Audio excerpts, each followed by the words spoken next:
Hello guys, KGF మూమెంట్తో అదే screen ప్లేతో అదే routine డైరెక్షన్తో Salaar అనే చిత్రం తీశాడు. అయితే భారీ అంచనాల ప్రకారం రిలీజ్ అయిన ఈ సలార్ అనే చిత్రం భారీగా హిట్ అయ్యింది.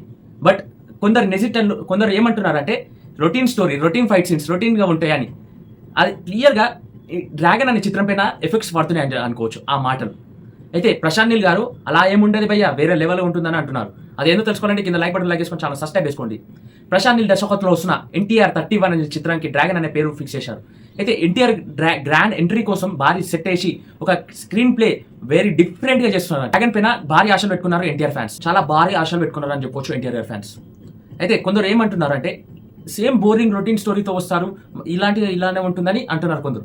బట్ ప్రశాంత్ నీల్ డైరెక్షన్ ఈసారి చాలా కొత్తగా ఉండాలని భారీ స్థాయిగా ఎక్స్పెక్ట్ చేస్తున్నారు అందరూ. నేను ఇట ఈగర్గా ఎక్స్పెక్ట్ చేస్తున్నా, ఎందుకంటే కేజీఎఫ్లో ఎలా చూపించాడో సలార్లో అలాంటి సీన్స్ గిట్ట ఉన్నాయి, అలాంటి ఫైట్స్ ఉన్నాయి, అలాంటి స్క్రీన్ ప్లే ఉందని చెప్పుకోవచ్చు, అలాంటి కలరింగ్ గిట్ట ఉందని చెప్పుకోవచ్చు సినిమా మొత్తం.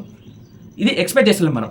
ప్రశాంత్ నీల్ డైరెక్షన్లో వస్తున్న డ్రాగన్ అనే చిత్రం చాలా చాలా చాలా డిఫరెంట్గా చూడాలనుకుంటున్నారు, రొటీన్గా కాకుండా. మరి మీ అందరూ ఎంత డిఫరెంట్గా చూడాలనుకుంటున్నారు కామెంట్ చేస్తూ, అదేవిధంగా ఎన్టీఆర్ గారి ఫ్యాన్స్ వాళ్ళందరికీ ఏం రిప్లై ఇస్తారు ఇవ్వండి. ఇంకా వాళ్ళ ఛానల్ సబ్స్క్రైబ్ చేసుకొని లైక్ చేసుకొని మరిన్ని అప్డేట్ చేసుకొని చేయండి.